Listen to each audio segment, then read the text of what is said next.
Good morning students. हमने last lecture में पढ़ा था कॉम्प्लीमेंट्री जीन्स। अब हमने आगे पढ़ना है बेटा, अगला कंसेप्ट है हमारा सप्लीमेंट्री।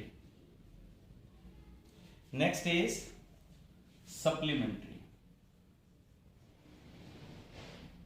सप्लीमेंट्री और मॉडिफाइंग जीन्स। देखो बेटा, बहुत ही इंपॉर्टेंट कंसेप्ट है, ध्यान देना। कॉम्प्लीमेंट्री जीन्स हमने पढ़े थे, कैसे हमने लर्न किया उसको? की लॉक सिस्टम से, है ना, की लॉक से याद किया। अब ये क्या है बेटा? Independent pairs of genes, independent pairs of genes which interact to produce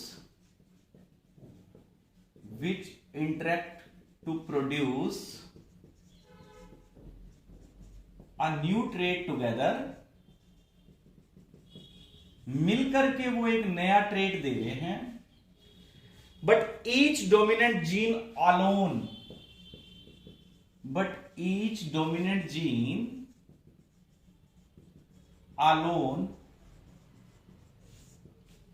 produces its own trait।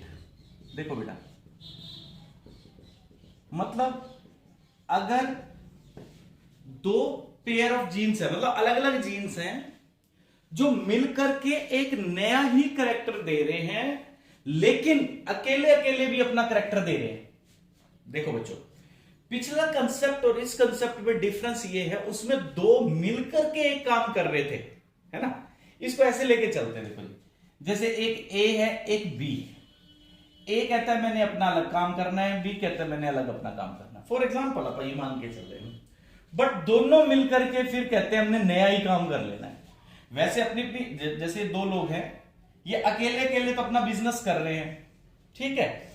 इकट्ठे जब बैठते हैं तो नया बिजनेस करते हैं, मतलब मिल जाएंगे तो एक नए बिजनेस में चले जाएंगे। अलग अलग अपना अपना बिजनेस कर रहे हैं। उसमें क्या था? दो लोग ऐसे थे जो आपस में बिना मिले कोई बिजनेस कर ही नहीं सकते थे। तब क्या हो गए? कॉम्प्लीमेंट्री, की लॉक। एक का पैसा है, एक का दिमाग है, नॉलेज है। इन दोनों ने मिलकर के एक बिजनेस किया तो क्या हो गए? कॉम्प्लीमेंट्री। ये दोनों ही कंपिटेंट पर्सन हैं।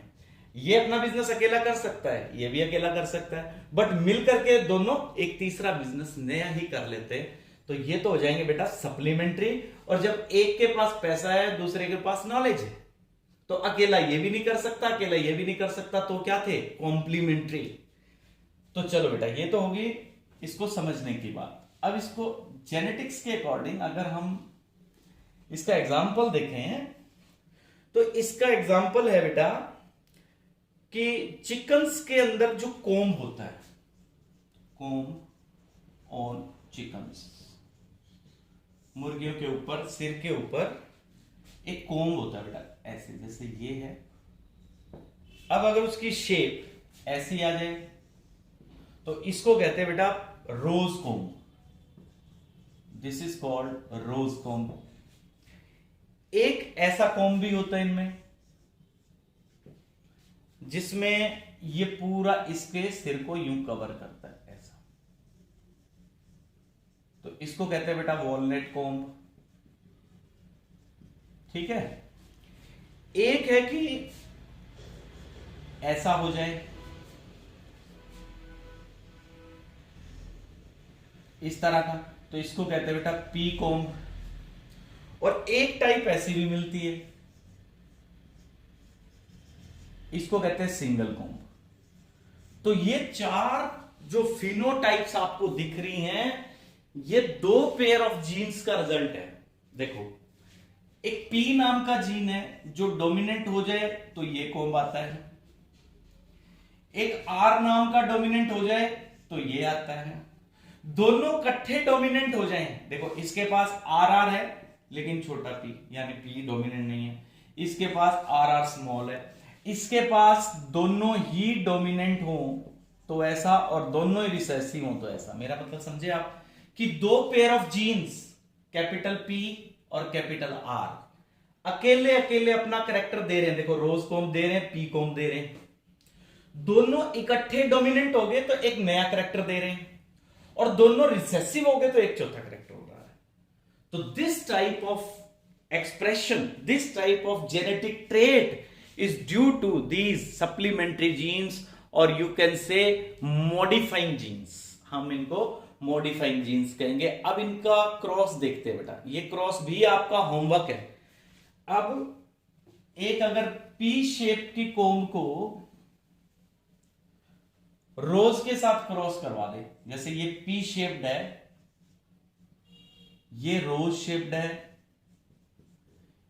इन दोनों को एक मेल है एक फीमेल है, यहां पे F1 क्या आएगी, क्योंकि इस साइड से क्या आएगा पी आर, इधर से क्या आएगा small P capital are, F1 क्या हो जाएगा capital P small P capital R small R. ये कैसा हो जाएगा बेटा walnut.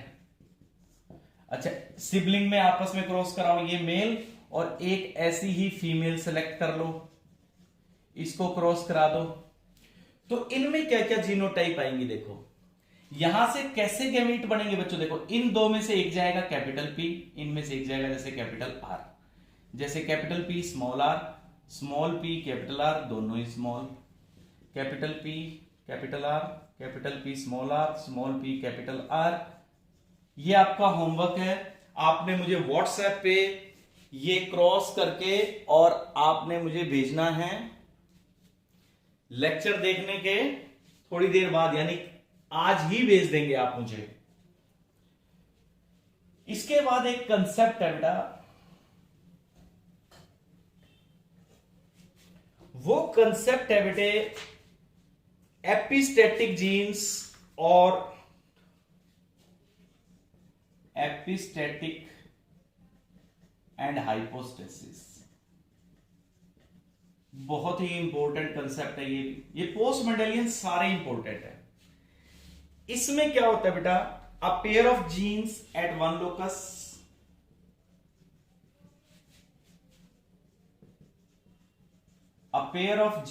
at one locus may prevent the expression of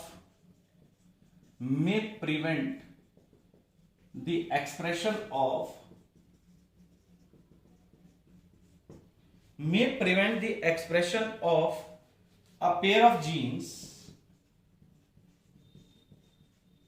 at another locus। देखो बेटा ये देखो another locus का मतलब लोकेशन। जैसे एक पेयर ऑफ जीन ये है कैपिटल बी, ये अलग क्रोमोसोम पे है, जैसे यहां पड़ा है बेटा, देखो इस पे पड़ा है। इनका काम क्या है, माइस कोट कलर, स्किन का कलर रेगुलेट करना है, कोई प्रॉब्लम नहीं है। दोनों कैपिटल बी आने पे कैसा होना चाहिए, दोनों कैपिटल बी आने पे ग्रे होना चाहिए, जैसे फॉर एग्जांपल, ठीक है। सिमिलरली दोनों स्मॉल बी आने पे कैसा कलर होना चाहिए, ब्लैक होना चाहिए, एज पर जीन्स। हमें ये जो स्टडी की हमने, इससे हमें पता लगा।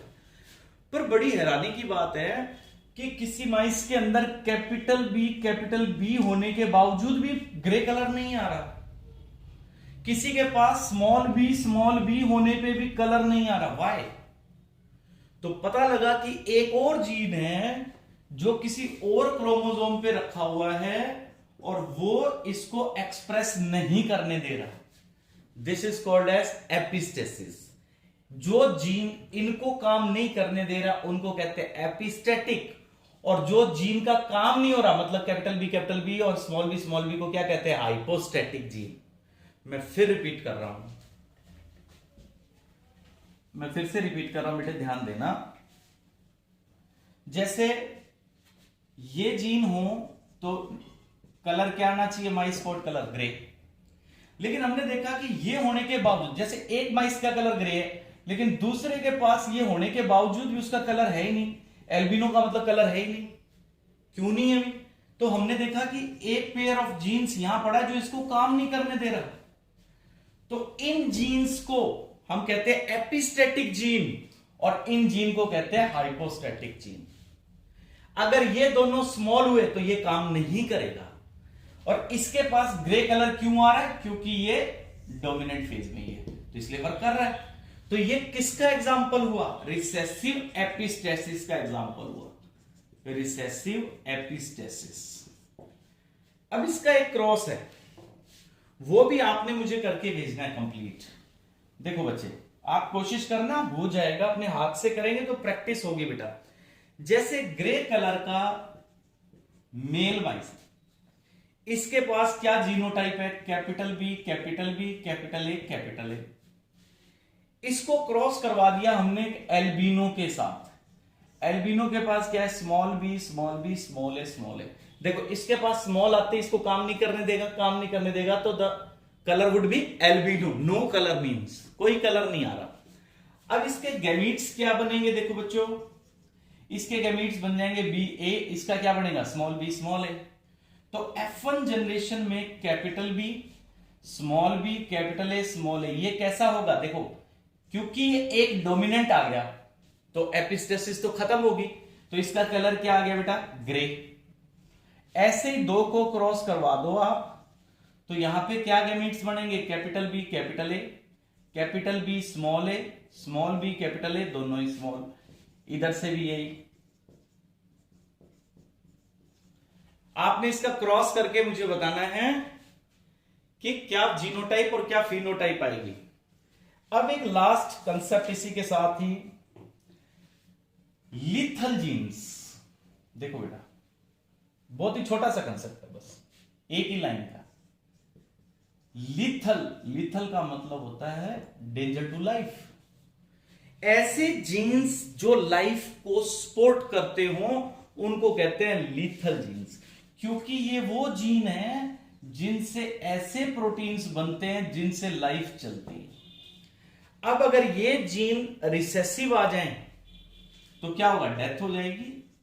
अब एक बच्चे के अंदर ये जीन रिसेसिव आ गए तो वो उस बच्चे की डेथ कॉज कर देगा। कैसे बेटा? जैसे फॉर एग्जांपल कोई एक जीन ऐसा है जो हार्ट के अंदर ऐसे नोड बनवाता है। अब हमें पता है ऐसे नोड तो बहुत इंपॉर्टेंट पार्ट है हार्ट का। अगर ये जीन नहीं आया तो ये प्रोटीन नहीं बनेगा, प्रोटीन नहीं बनेगा तो हार्ट चलेगा नहीं, हार्ट चलेगा नहीं तो बच्चा जिंदा कैसे रहेगा? तो ऐसे जीन्स जो लाइफ सपोर्टिंग प्रोटीन्स बनवाते हैं, they are called as lethal genes. अभी हमारा पोस्ट मेंडेलियन कंसेप्ट कंप्लीट हो गया है। सिर्फ एक मल्टीपल जीन्स का एक टॉपिक रहता है, वो हमने करना है, वो 5-10 मिनट का है बेटे। इसके बाद हम नेक्स्ट कंसेप्ट पढ़ेंगे लिंकेज। तो यहां तक आपकी कोई भी प्रॉब्लम है, कुछ भी समझ नहीं आया तो बेटा पूछ लेना। इसके बाद से एक नया कंसेप्ट शुरू होगा जो पीछे से रिलेटेड था बट थोड़ा टफ है, तो आपको यहां तक नॉलेज कंप्लीट चाहिए आगे के चैप्टर को समझने के लिए। सो प्लीज बेटा एनसीईआरटी अंडरलाइन करनी है, वीडियोस देखनी है, और जो ये क्रॉस मैंने दिए हैं ये करके आपने मुझे व्हाट्सएप पे शेयर करने हैं। थैंक यू बेटा, हैव अ नाइस डे।